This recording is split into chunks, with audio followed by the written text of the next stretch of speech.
Adjust பண்ணி ஆட்சி அதிகாரத்தை பிடிச்சு மக்களுக்கு செஞ்ச ஒரே ஒரு நல்லது, ஒரு நல்லது தான் கேட்கிறேன். ஒரு நல்லது. கூட்டணி போயிட்டிய மாறி மாறி இங்க போனீங்க 5 வருஷம் இருந்தீங்க, இங்க போனீங்க 5 வருஷம் இருந்தீங்க, இங்க 5 வருஷம் இருந்தீங்க. இந்த கூட்டணியிலிருந்து நாங்கள் சாதிச்சது இது ஒன்று சொல்லு. இப்ப எங்க அண்ணன் மது ஒழிப்பு மாநாடு போட்டாங்களா? எங்க அண்ணன் திருமாவளவன் விடுதலை சிறுத்தைகள் போட்டுச்சா? இப்ப எங்க கூட்டணியில் இருக்காங்க? திமுகவில்.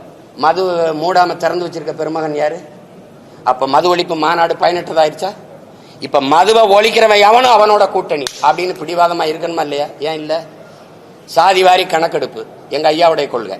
சாதிவாரி கணக்கெடுப்பு எடுத்து எவன் சமூக நீதியை நிலைநாட்டுறானோ அவனுக்கு தாண்டா கூட்டணி அப்படின்னு ஏன் இல்ல?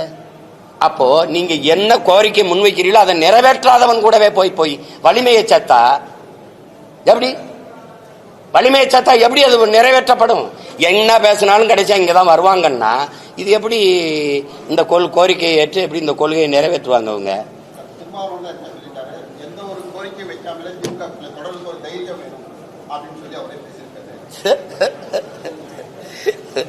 கூட்டத்துல நிக்கிறதுக்கு வீரமும் துணிவும் தேவையில்லை, தனிச்சு நிக்கிறதுக்கு தான் வீரமும் துணிவும் தேவை.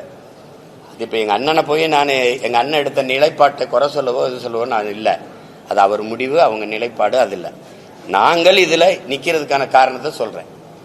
இந்த சமரசம் என் முன்னவர்கள் செஞ்சதுனால படிப்பறிவையும் விட மேலானது பட்டறிவு.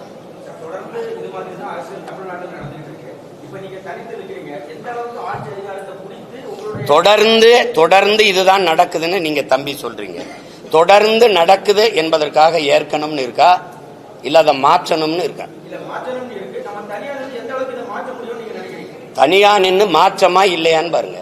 1.1 4.5 லட்சம் வாக்கு வாங்கின ஒரு அரசியல் கட்சி இந்திய பெருநிலத்தில் வாழ்ந்ததாக சரித்திரம் சொல்லுங்க, வளர்ந்ததாக சரித்திரம் சொல்லுங்க.